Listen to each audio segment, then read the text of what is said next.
Good morning प्यारे बच्चों। आज मैं कार्बन और इसके कंपाउंड के बारे में डिस्कस करूंगा। सबसे पहला टॉपिक है कि सोप और डिटर्जेंट के ऊपर कि सोप और डिटर्जेंट क्या होता है और ये किस प्रकार से हमारे कपड़ों की सफाई करता है, इसके पीछे क्या मैकेनिज़्म है, इसके बारे में समझेंगे। जैसे मान लीजिए कि आपके सामने में ये एक कपड़ा है, ये जो बना हुआ है ये फैब्रिक, यही हमारे पास क्या है, एक कपड़ा है। और इस कपड़े में कहीं पे भी एक डर्ट है, सपोज सेंटर में इसमें दिखा रखा है कि डर्ट है, और इस डर्ट को हमें क्लीन करना है। क्लियर? तो इस डर्ट को क्लीन करने के लिए हम लोग क्या करते हैं, वाटर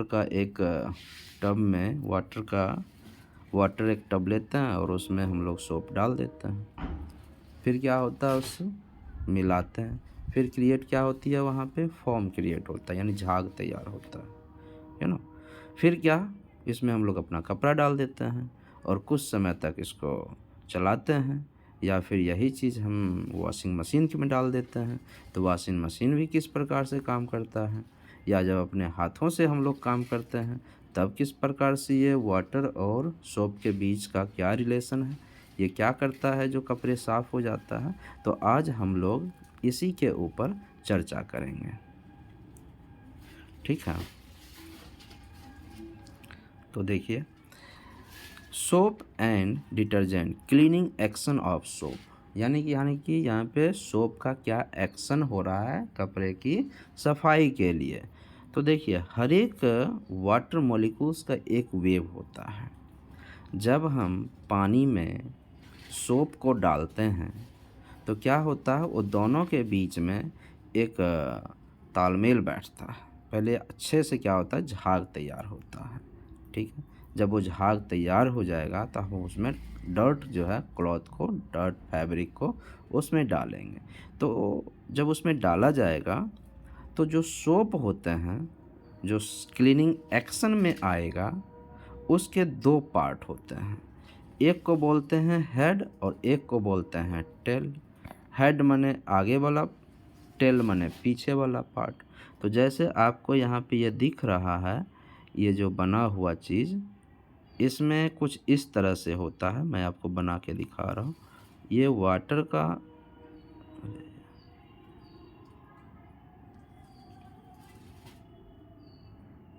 कुछ इस प्रकार से वेव बना होता है, और ये आगे है इसलिए इसको हेड बोलते हैं, और ये पीछे वाला पार्ट है, इसको टेल बोला जा रहा है।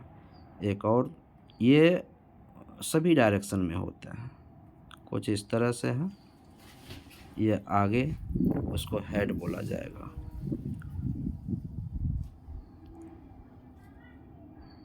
ये हेड, ये टेल।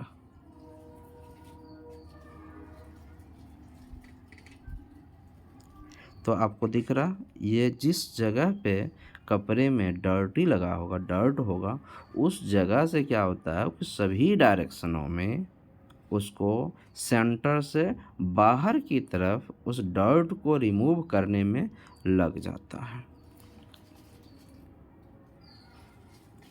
एक सेकंड रुक जाइए, आपको अब दिख रहा है ना, यहाँ पे डर्ट लगी हुई है। तो इसके जो हेड वाले पार्ट होते हैं, जो आगे से होता है, उसको हाइड्रोफिलिक बोलते हैं। जो ये आपका बना हुआ है राइट साइड में जो बना हुआ है, इस चीज़ को हेड बोलते हैं। आगे से हर एक जगह पे हेड बोलते हैं, जो पोलर फॉर्म में होता है, और उसका एक टेल होता है जिसे हम लोग हाइड्रोफोबिक बोलते हैं, जो कि सोप मॉलिक्यूल्स जो है वो डर्ट को अट्रैक्ट कर लेता है, यानी कि अपने तरफ उसको, उस डर्ट को कैच कर लेता है।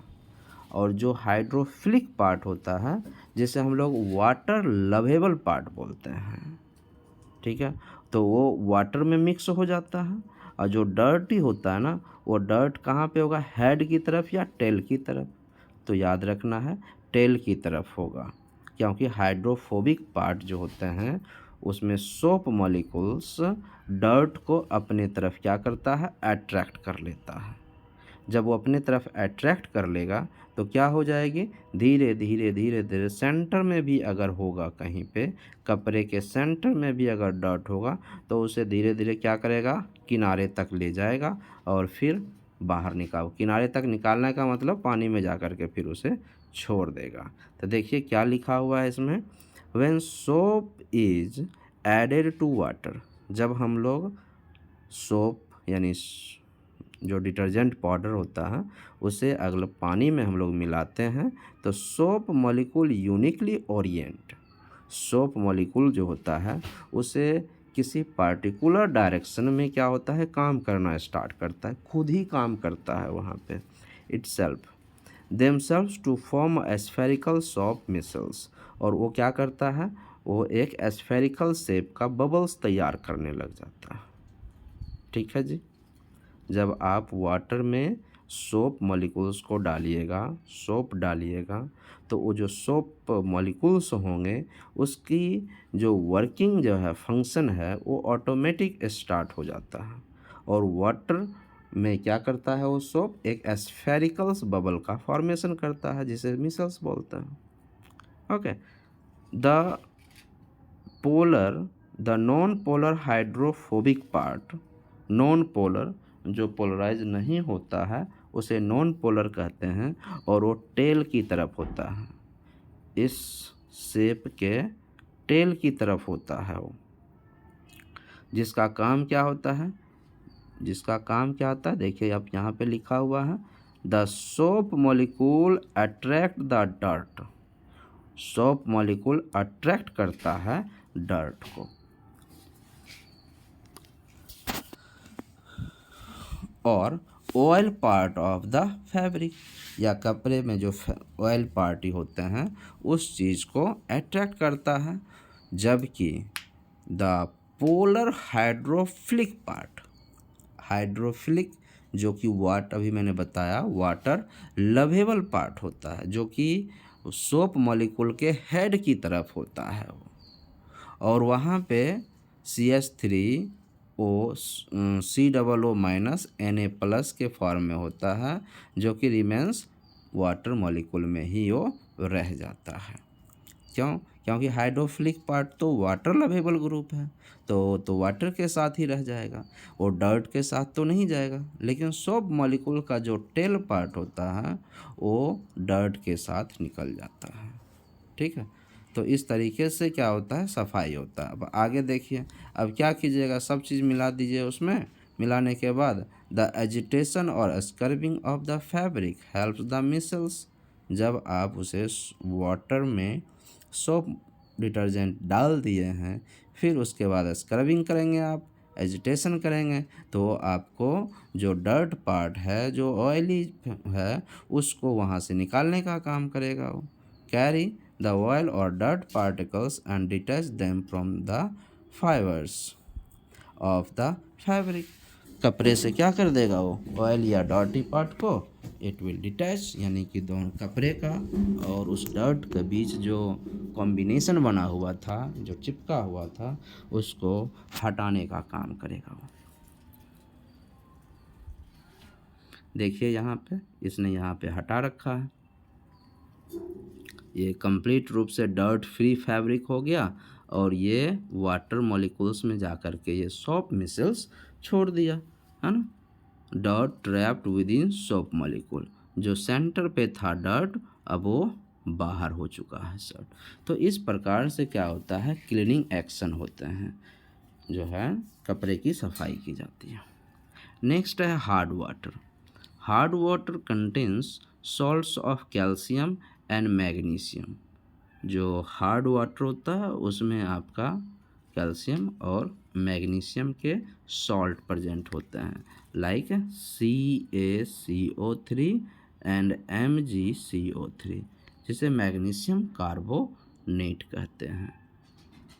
तो ये दोनों टाइप का जो सॉल्ट्स हैं वो हार्ड वाटर में प्रेजेंट होते हैं, प्रिंसिपली एज बाइकार्बोनेट्स, जो कि सॉल्टी होता है, वही हमने लिखा यहाँ पे carbonate, that is calcium carbonate और मैग्नीशियम कार्बोनेट। ये दोनों प्रकार का जनरली क्या होता है, सॉल्टी होते हैं, सॉल्ट कैटेगरी में इसे कंसीडर किया जाता है। Okay, so chlorides and sulphates, आपको तीन चीज़ दिखा यहाँ, बाइकार्बोनेट, उसके बाद क्लोराइड्स और उसके बाद सल्फेट्स। ये सभी सॉल्टी होते हैं जो हार्ड वाटर में प्रेजेंट होता है। सल्फेट का फॉर्मूला देखा जाए SO4 2- होते हैं, SO4 2 आयंस, क्लोराइड आयंस जिसे Cl- कहते हैं, और HCO3 को बाइकार्बोनेट्स कहते हैं।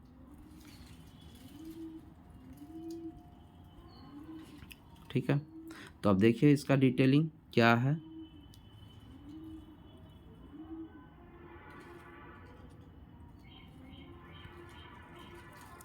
Hard water contains soap of the calcium and magnesium principally as bicarbonates, chlorides and sulfates.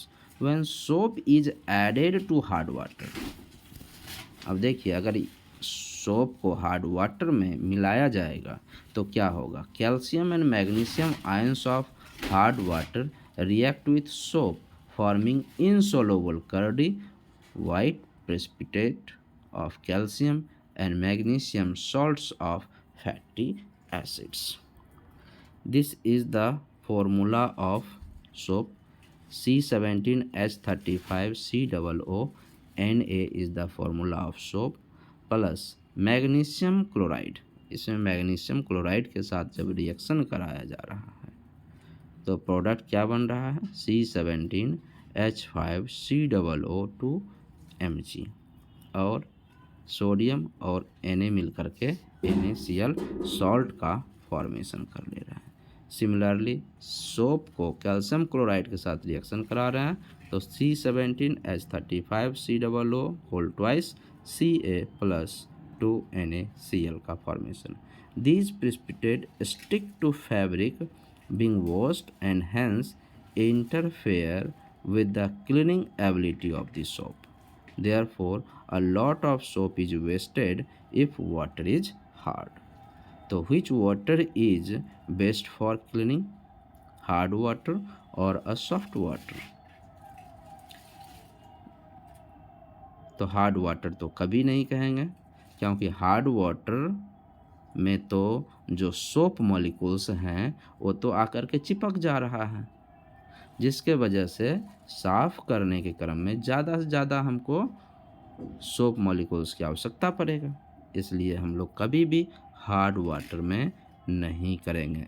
Hard water जैसे आप समुद्र का पानी ले लीजिए, समुद्र के पानी में आप कपड़े धोने की प्रयास कीजिए, आपको जल्दी साफ़ नहीं होगा, आपका कपड़े भी ख़राब हो जाएंगे आपके। तो hard water is not fit for cleaning. कपड़े की सफाई के लिए हार्ड वाटर की आवश्यकता नहीं होनी चाहिए। नेक्स्ट है covalent bonds. Covalent bonds is the bonds formed between two molecules by mutually sharing of electrons. Here we can see difficulty of carbon to form a stable ion. Stable ion का formation करना carbon के लिए difficult होता है। To achieve the electronic configuration of nearest noble gas.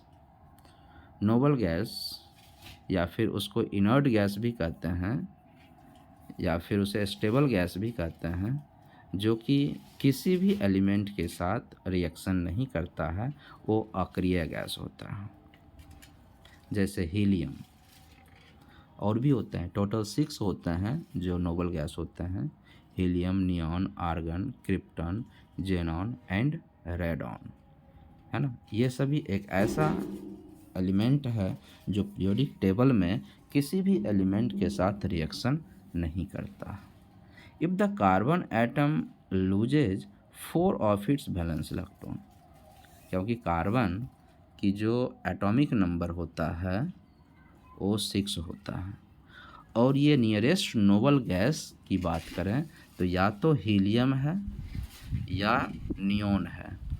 तो helium के लिए या नियोन के लिए बनने के लिए इसे अगर हीलियम की तरह एक्ट करेगा कार्बन तो इसमें से 4 इलेक्ट्रॉन को लूज करना पड़ेगा, और अगर इस नियोन की तरह बनना चाहेगा तो इसे 4 इलेक्ट्रॉन्स को गेन करना पड़ेगा। तो इसकी जो आयनाइज है ये 4 इलेक्ट्रॉन गेन या 4 इलेक्ट्रॉन को लूज करेगा अपने valence electrons. A huge amount of energy is involved. Carbon 4 plus ions hence formed will be highly unstable due to the presence of 6 proton and 2 electrons. If the carbon atoms gains 4 electrons to achieve the nearest electronic configuration of the noble gas, that is Ne, carbon 4 minus ion will be formed, but again a huge amount of energy is required. Moreover, in C4 plus ion it is difficult for 6 proton to hold 10 electrons. 6 proton को 10 electron को hold करना difficulty fail होगा, है ना। इसीलिए हम लोग कह सकते हैं कि ये टेट्रा वैलेंसी का फॉर्मेशन करता है, और carbon shares all 4 of its balance electron and forms a covalent bond. इसी वजह से ये क्या करता है कि कोवलेंट बॉन्ड का ही फॉर्मेशन करता है। सेकंड है ionic bond. Ionic bonds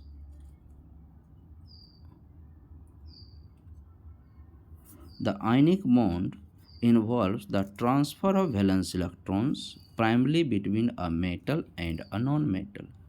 The electrostatic attraction between the oppositely charged ion hold the compound together. मतलब जब आयनिक कंपाउंड की बात कर रहा हूँ तो आयनिक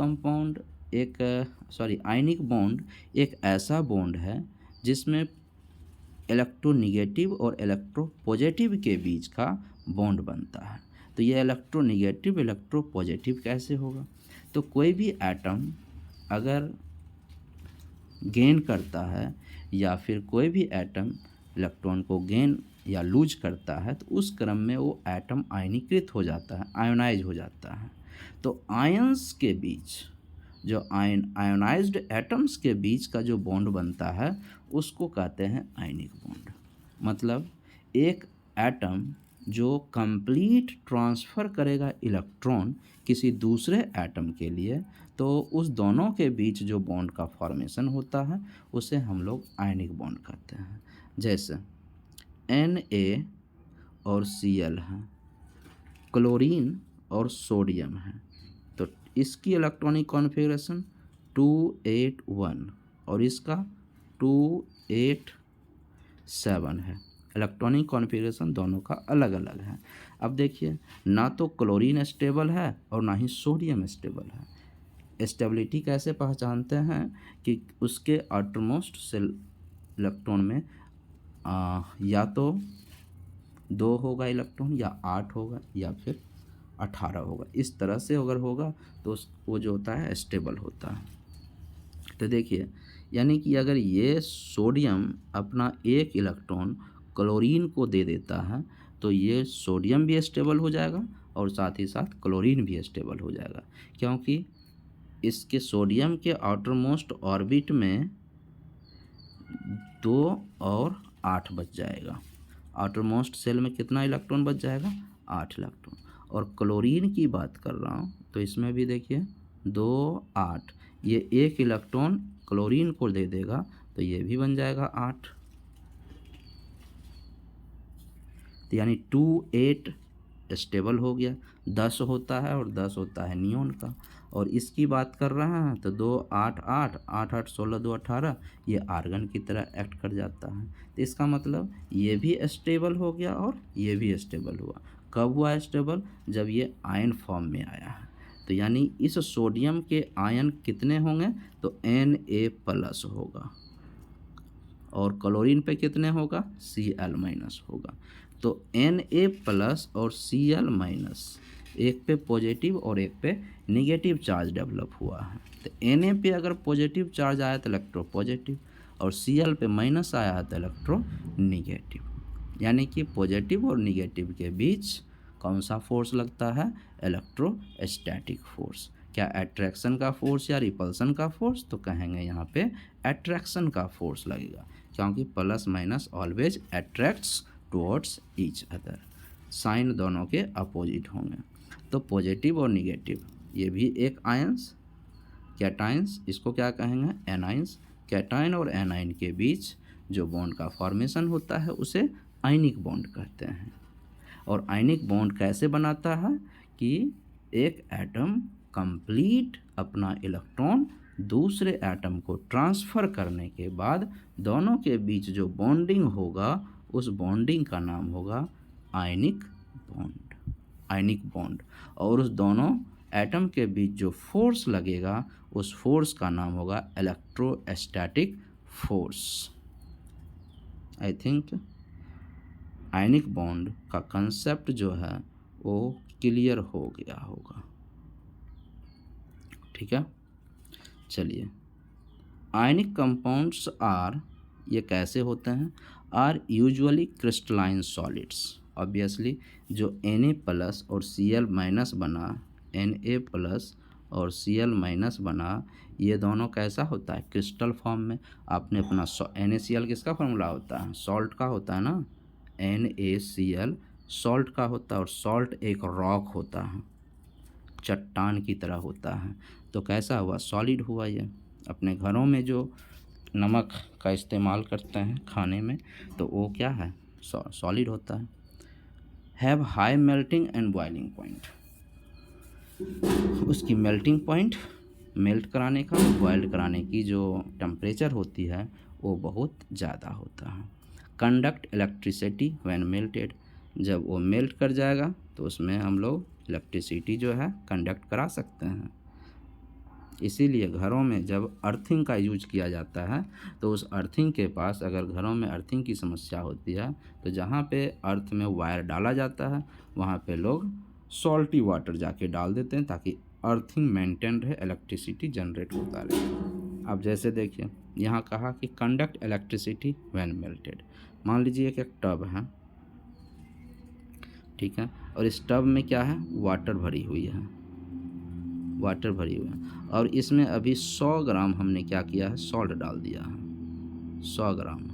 और इलेक्ट्रिसिटी का एक अरेंजमेंट करके, एक सेटअप करके हमने बाहर एक बल्ब लगा दिया है, ठीक है, स्विच वगैरह लगा करके कनेक्शन कर दिया गया है। इसमें अभी बल्ब का जो ग्लो करने का रेट है उसे इंक्रीज करना है। तो कैसे इंक्रीज करेगा, तो इसमें अमाउंट ऑफ सॉल्ट बढ़ा दो, 100 ग्राम की जगह पे 500 ग्राम डाल दो। देखो इसके ग्लो करने का जो रेट है ना वो इंक्रीज कर जाएगा, बढ़ जाएगा। इसका मतलब है कि जो सॉल्टी वाटर होता है वो इलेक्ट्रिसिटी कंडक्ट करती है, लेकिन इसी जगह पे अगर डिस्टिल्ड वाटर है जो सॉल्टी वाटर नहीं है उसमें इलेक्ट्रिसिटी कंडक्ट नहीं करती है।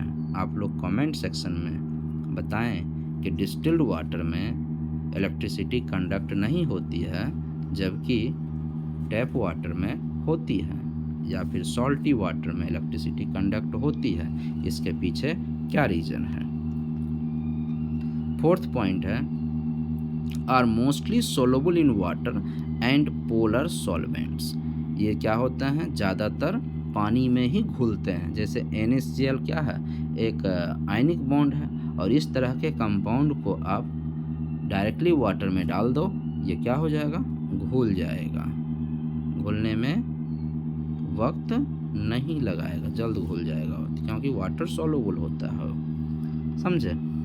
तो इस प्रकार से जो आयनिक बॉन्ड्स होते हैं वो स्ट्रॉन्गेस्ट बॉन्ड होता है, सबसे मजबूत बॉन्ड होता है उस दोनों के बीच में। इलेक्ट्रोस्टैटिकली वो एक दूसरे से अटैच्ड होते हैं। इलेक्ट्रॉन को, वैलेंस सेल इलेक्ट्रॉन को कंप्लीट ट्रांसफ़र करने के बाद आयनिक बॉन्ड का फॉर्मेशन होता है। इसमें जो मेटल इलेक्ट्रॉन नॉन मेटल को ट्रांसफ़र करने के बाद बॉन्ड का फॉर्मेशन होता है।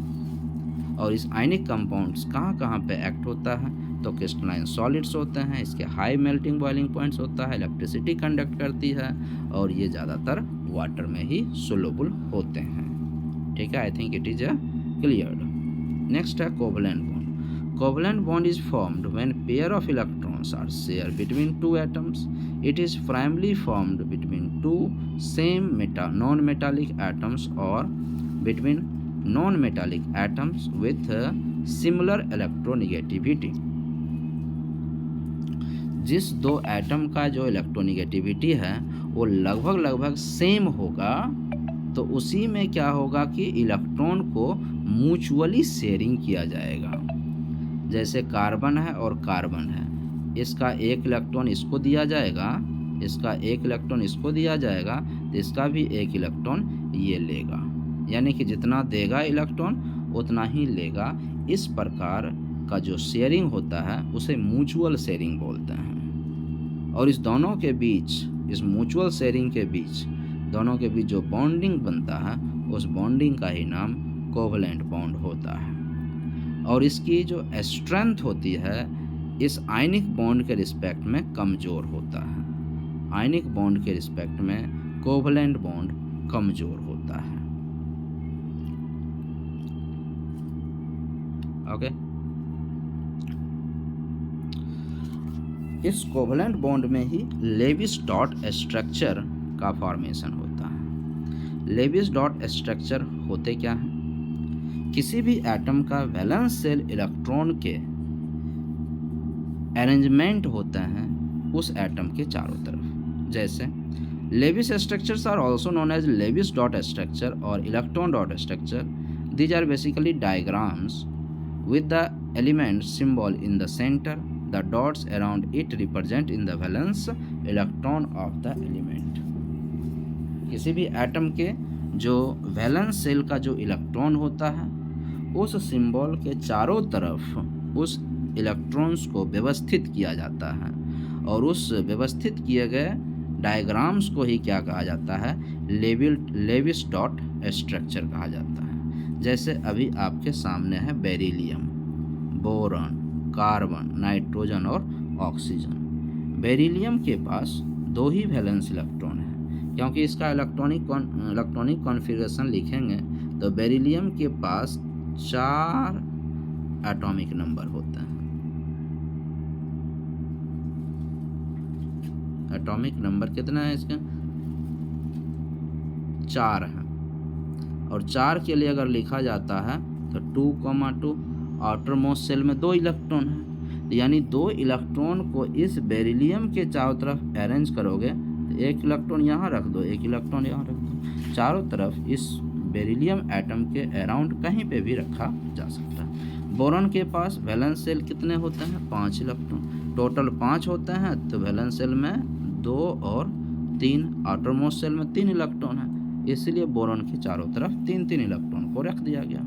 कार्बन का एटॉमिक नंबर 6 होता है, इलेक्ट्रॉनिक कॉन्फ़िगरेशन 2 और 4 होता है, तो 4 है इसके पास, तो इसलिए कार्बन के अराउंड 4 इलेक्ट्रॉन रख दिया गया। नाइट्रोजन है, नाइट्रोजन का एटॉमिक नंबर 7 होता है, तो 2 और 5 इलेक्ट्रॉनिक कॉन्फ़िगरेशन होता है, तो इसलिए 5 इलेक्ट्रॉन। ऑक्सीजन के लिए एटॉमिक नंबर 8 होता है, तो 8 के लिए 2 और 6 होता है, तो इसलिए 6 इलेक्ट्रॉन इसके अराउंड रख दिया गया। तो लेविस डॉट स्ट्रक्चर जो होते हैं किसी भी एटम के वैलेंस सेल के जितने इलेक्ट्रॉन्स होते हैं उस वैलेंस सेल इलेक्ट्रॉन को उस एटम के अराउंड अरेंज कर दिया जाता है। Lewis dot structure I think clear हुआ। अब जैसे मैं एक दे रहा हूँ, ये देखिए फ्लोरीन के लिए, फ्लोरीन एटम, इसका एटॉमिक नंबर कितना होता है? 9 होता है। अगर इसका इलेक्ट्रॉनिक कॉन्फ़िगरेशन लिखा जाए तो 2 और 7 होगा, KLMN होता है ना, उसी के बेसिस पे लिखा जाता है, आप 9th क्लास में पढ़े होंगे इसको। तो 2 और 7 होता है, तो 7 हो गया वैलेंस सेल इलेक्ट्रॉन, तो 7 इलेक्ट्रॉन रहेगा, 1 2 3 4 5 6 7, टोटल 7 इलेक्ट्रॉन जो होता है इस फ्लोरीन एटम के अराउंड अरेंज कर देना ही लेविस डॉट स्ट्रक्चर कहलाता है। नेक्स्ट है covalent bond in H2N2 and O2। देखिए H2N2 और O2 के बीच में कोवलेंट बॉन्ड का फॉर्मेशन। अभी मैंने बताया कि कोवलेंट बॉन्ड जो होता है, पहले तो आप इसे लेविस डॉट स्ट्रक्चर लिखेंगे। अभी मैंने H2 लिखना है, देखो एक H और यहाँ पे दूसरा H। हाइड्रोजन का एटॉमिक नंबर कितना होता है? 1 होता है। तो इसका मतलब इलेक्ट्रॉनिक कॉन्फ़िगरेशन भी 1 ही होगा। इसका एक एटम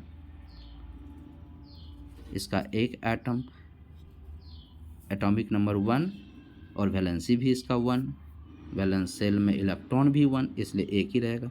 इस हाइड्रोजन एटम के लिए भी एक होगा। अब देखिए हमने तो दोनों को क्या कर दिया, सेपरेटली लिख दिया, लेविस डॉट स्ट्रक्चर। अब कोवलेंट बॉन्ड कैसे बनेगा? तो कोवलेंट बॉन्ड में अभी मैंने बताया कि एक एटम दूसरे एटम को इलेक्ट्रॉन क्या करेगा, शेयर करेगा, और दोनों एटम का जो लगभग इलेक्ट्रोनिगेटिविटी क्या होगी, सेम होगा, तभी ये काम हो सकता है। तो ये एटम ये अपना एक इलेक्ट्रॉन इसको दे देगा, तो इस प्रकार से शेयर हो गया। अब ये हाइड्रोजन जो है इसको अपना इलेक्ट्रॉन दिया है, तो ये भी इसको देगा, तो कुछ इस तरीके से बॉन्ड। अब यहाँ पे हाइड्रोजन और हाइड्रोजन के बीच में इसको जोड़ दिया जाएगा, तो सिंगल बॉन्ड का फॉर्मेशन होगा। यानी एक एक इलेक्ट्रॉन का शेयरिंग हुआ, यहाँ पे एक एक इलेक्ट्रॉन का शेयरिंग हुआ, और यही दोनों को जोड़ना ही क्या कहलाता है, सिंगल बॉन्ड कहलाता है। तो हाइड्रोजन जो है सिंगल बॉन्ड का फॉर्मेशन करता है, क्योंकि एक एक इलेक्ट्रॉन का ही शेयरिंग होता है। और इंडिविजुअली देखा जाए तो ये हीलियम की तरह एक्ट कर जाता है। क्यों? ये हाइड्रोजन के पास 2 इलेक्ट्रॉन आ जाता है और हीलियम के पास भी 2 इलेक्ट्रॉन होते हैं, और इस हाइड्रोजन के पास भी देखा जाए तो 2 हो जाते हैं। तो इस प्रकार से ये भी हीलियम की तरह एक्ट करते हैं। तो इंडिविजुअली ये बॉन्डिंग बनाने से क्या होता है, दोनों स्टेबल हो जाता है, और इस प्रकार से सिंगल बॉन्ड का फॉर्मेशन करता है। अगर आप ऑक्सीजन का देखना चाहें, ऑक्सीजन है। अभी आपने ऑक्सीजन एटम में भी देखा कि ऑक्सीजन के पास कितना इलेक्ट्रॉन था, 6 वैलेंस इलेक्ट्रॉन थे। तो इसके चारों तरफ आप 6 इलेक्ट्रॉन रख देंगे, जैसे 1 1 2, ठीक है। 2 यहाँ पे, आप 2 यहाँ पे रखिए, 2 यहाँ पे रखिए, 6 इलेक्ट्रॉन, इसका भी 2, ठीक है। अब यहाँ पे इसके पास 6 है, इसके पास कितना है, 6, इसके पास भी 6 है। स्टेबल होने के लिए इसको कितना इलेक्ट्रॉन चाहिए, 2 इलेक्ट्रॉन। ये कहाँ से लेगा, बगल वाले पड़ोसी से 2 इलेक्ट्रॉन ये इससे पैंचा ले लेगा, जिसे कहते हैं बोरो कर लेना, उधार लिया। फिर ये भी कहेगा कि हमें भी चाहिए, तो लो हम भी तुम्हें दे देते हैं। तो कुछ इस प्रकार से क्या होगा, दोनों के बीच में 2 2 इलेक्ट्रॉन की शेयरिंग हो जाएगी, और ऑक्सीजन के बीच में डबल बॉन्ड का फॉर्मेशन हो जाएगा। इस प्रकार से ऑक्सीजन जो है डबल बॉन्ड का फॉर्मेशन कर लेगा। उसी तरह से नाइट्रोजन में देखा जाएगा तो नाइट्रोजन में ट्रिपल बॉन्ड का फॉर्मेशन होता है। देखिए अभी बता रहे हैं, नाइट्रोजन है, और अभी आपने देखा इस केस में यहाँ पे 5 5 इलेक्ट्रॉन होते हैं। तो इसमें 1 2 3 4 5 5 वैलेंस इलेक्ट्रॉन नाइट्रोजन के अराउंड रख दो, 1 2 3 4 5 5 इलेक्ट्रॉन इसमें भी रख दो, और उसके बाद फिर ऐसे कर दो। हो गया 3 3 इलेक्ट्रॉन का शेयरिंग करने से, क्योंकि इसके पास 5 था, 3 इलेक्ट्रॉन की आवश्यकता था, तो बगल वाले नाइट्रोजन से ले लेगा, ये नाइट्रोजन के पास 8 हो जाएगा, और ये भी स्टेबल हो जाएगा, ऑक्टेट कंप्लीट हो जाएगा। उसी तरह से ये भी करेगा, तो ये भी क्या हो जाएगा, ऑक्टेट कंप्लीट हो जाएगा। तो दोनों के पास अपना ऑक्टेट में 8 8 इलेक्ट्रॉन फुलफिल हो जाएगा, और दोनों स्टेबल हो जाएगा। और फिर देखें 3 3 इलेक्ट्रॉन का शेयरिंग किया है, इसीलिए नाइट्रोजन के बीच यही जो इलेक्ट्रॉन है इसके बीच ज्वाइन कर दिया जाता है, तो नाइट्रोजन और नाइट्रोजन के बीच में ट्रिपल बॉन्ड का फॉर्मेशन हो जाता है।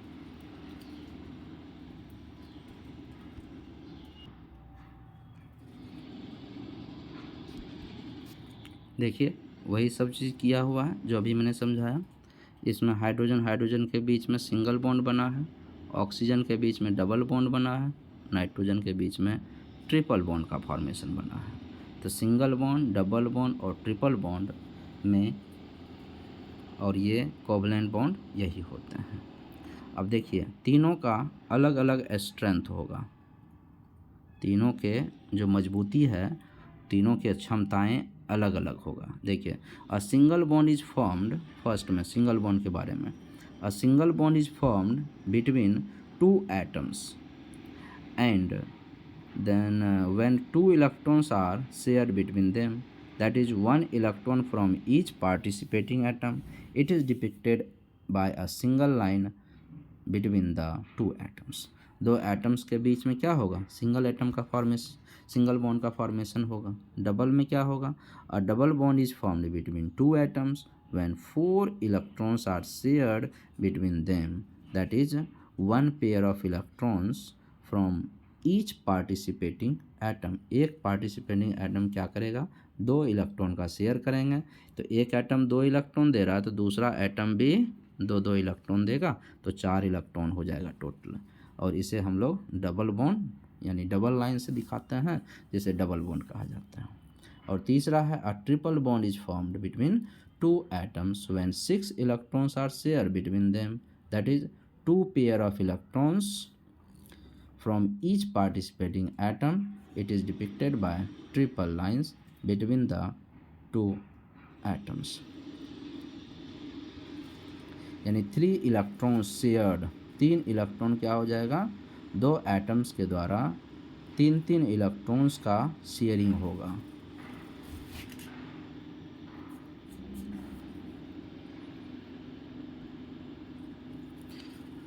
एंड नाउ बॉन्ड स्ट्रेंथ, किसका ज़्यादा किसका कम है, ट्रिपल बॉन्ड का बॉन्ड स्ट्रेंथ मजबूत होगा या सिंगल बॉन्ड का या फिर डबल बॉन्ड का।